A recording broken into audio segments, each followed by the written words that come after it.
देखिए, रोज के नवोदय क्लास में, मतलब डेली के नवोदय क्लास में आप लोगों को 5 प्रश्न देते हैं, ठीक है ना। अब 5 प्रश्न के लिए आपको टाइम देते हैं, ठीक है। और ये 5 प्रश्न कौन से हैं जो आपको समझा चुके होते हैं, पहले बता चुके होते हैं, उसी में का है।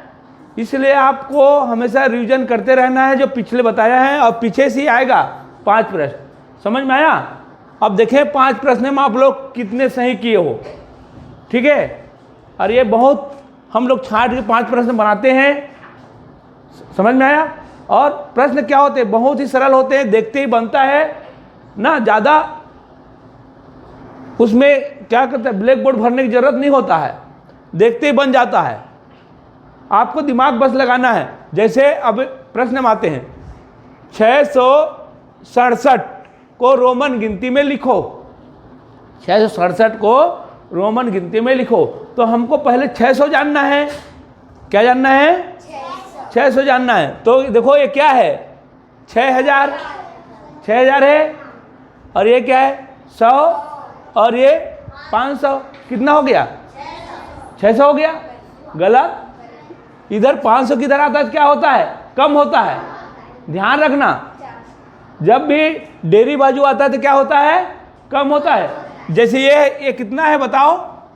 ये है 4 हैं? नहीं 9। देखो आप लोग कहाँ गोल हो जाते हो, पूरा पढ़ाने के बाद में फिर वही है, कुछ वैसी वैसी हो जाते हो जैसे थे पहले, हैं? तो ये हो गया 400 हो गया। 400 आएगा कि नहीं आएगा? और ये डी और ई तो है ही नहीं रोमन में, तो उत्तर कौन सा आ सकता है? चौथा उत्तर आ सकता है, ठीक है। इस तरह से आप देखेंगे 55 प्राकृतिक संख्याओं का योग। क्या करना है? गिनती का योग। प्राकृतिक संख्या मतलब क्या बताया था मैंने? गिनती का योग। तो कई लोगों को पता है और कई लोग पता नहीं है, वो जानने का प्रयास करें, ठीक है ना। तो योग कैसे करते हैं?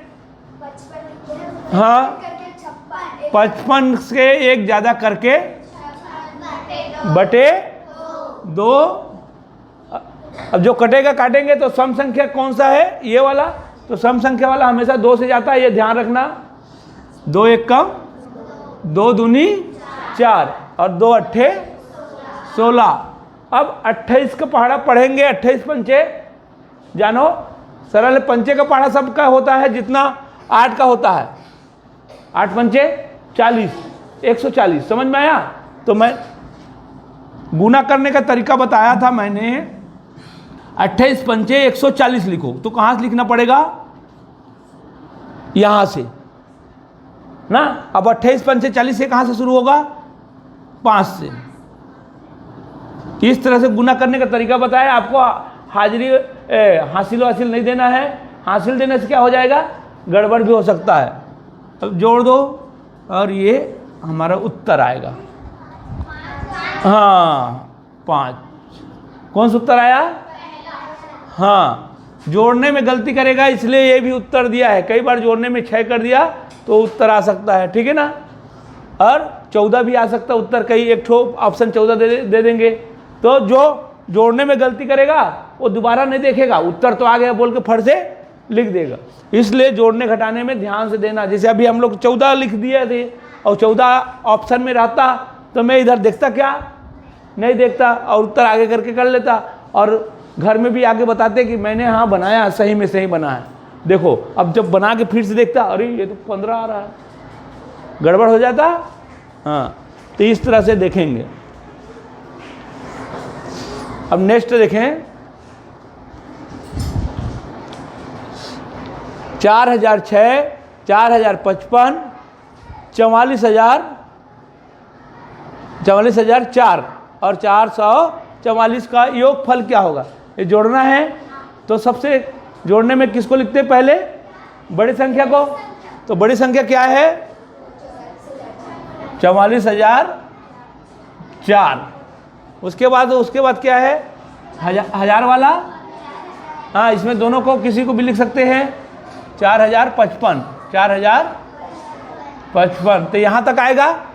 इधर कभी भी जानते हो ना, जोड़ इकाई से शुरू होता है, ठीक है ना। और ये 4006 और 400, यहाँ से 444। आपको देखना, पूरे को जोड़ने की जरूरत नहीं है, जैसे उत्तर एक आएगा ना वैसे रुकना है। 5 4 9 और कितना हो गया 19। 19 वाला उत्तर कितना है, पूरा है ना। अब फिर आगे जाएंगे। 5 5 10 का 0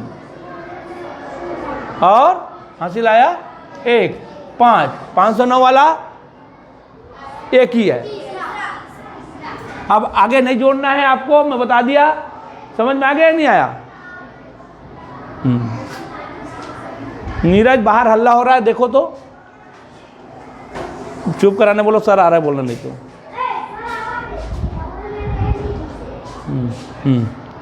हाँ, नेक्स्ट देखें। किसी संख्या के 5/7वें भाग एवं 7/11वें भाग का अंतर, समझ में आया?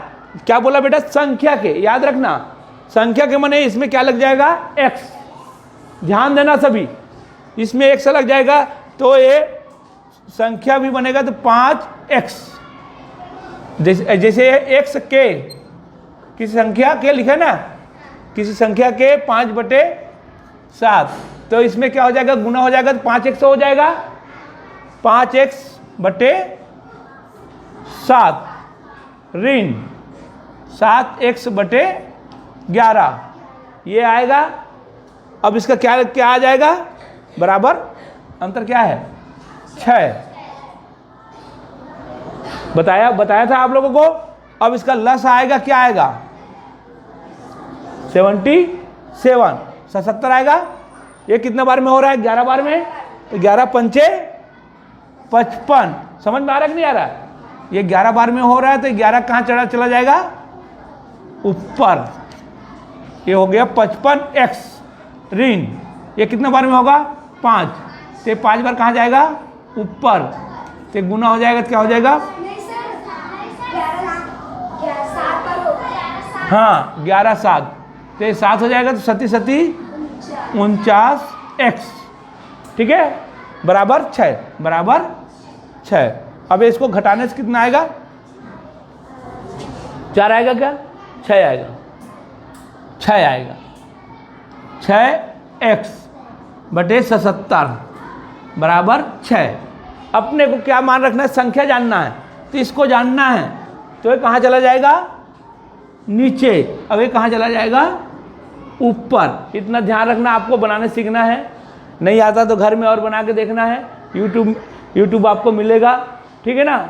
इसको बना के देखना है और ये कट जाएगा।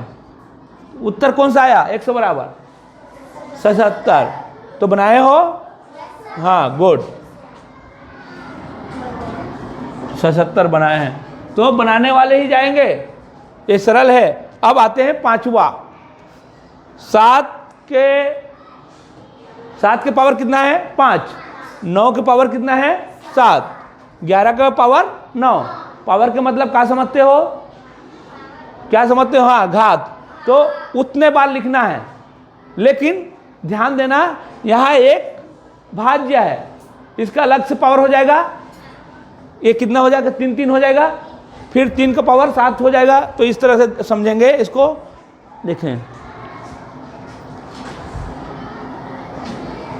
देखो कैसे समझेंगे।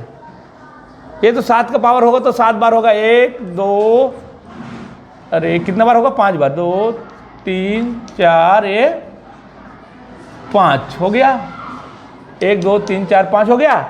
इसी तरह इसका होगा तो, लेकिन ये भाज्य नहीं, भाज्य है तो इसका क्या होगा, 3 गुणित 3। और ये जो पावर है ये किस में जाएगा, 9 में। तो 9 कब होगा, दोनों मिलाएंगे तब। अब ये अलग अलग हो गए तो दोनों को देना पड़ेगा, तो दोनों को देंगे 7 और 7। तो इसका पावर कितना हो जाएगा, 14। इसका हो गया था 5, इसका पावर कितना हो गया, 9। कुल पावर को पूछ रहा है कितने ठो है करके, कुल अभाज्य गुणनखंड। तो ये अभाज्य गुणनखंड है नहीं, इसको 7 ठो करना पड़ेगा, इसको 5 ठो करना पड़ेगा, इसको 7 ठो करना पड़ेगा। लेकिन तीन इसका 3 का 7, अब इसका भी 3 का 7, टोटल हो जाएगा 14। टोटल हो जाएगा, करेंगे तो होगा कि नहीं होगा? 60 ठो इसका, 60 ठो इसका, 14 हो जाएगा। और 11 का कितना करेंगे? 9 बार करेंगे। और ये भी अभाज्य गुणनखंड है, 11 11 करेंगे इतना, कितना बार तक? 9 बार तक। तो ये 9 बार हो गया। समझ में आ रहा है आप लोगों को? इसका अलग अलग गुणनखंड करना है, फिर जोड़ना है, ठीक है ना। अब इसमें क्या रह गया है? 9 भाज्य है, तो 9 भाज्य को क्या करना है? अलग अलग 2 बार कर लेना है, ठीक है ना। 3 में भी जाएगा वो, ये भी 3 में जाएगा। समझ में आया? जैसे मान लो 6 होता, 6 के 5 होता, 6 का 5, तो इसको गुणनखंड कर दे अभाज्य, तो क्या होगा? ये 2 गुणित 3, तो इसमें 5 में भी जाता और 5 इसमें भी जाता, तो कितना हो गया दोनों का मिला के? 10। इसका 5 और इसका भी 5, 10 हो गया कि नहीं हो गया? इस तरह से गुणनखंड को जोड़ते हैं। तो इसका कितना होगा कौन बताएगा? जोड़ लिया होगा, बताओ। हाँ, कौन सा आएगा? 28, ठीक है। तो 5 कौन सही किया है? किसी ने नहीं किया। 4 कितने लोग सही किए हैं? 4 भी किसी का नहीं आया। हाँ चलो।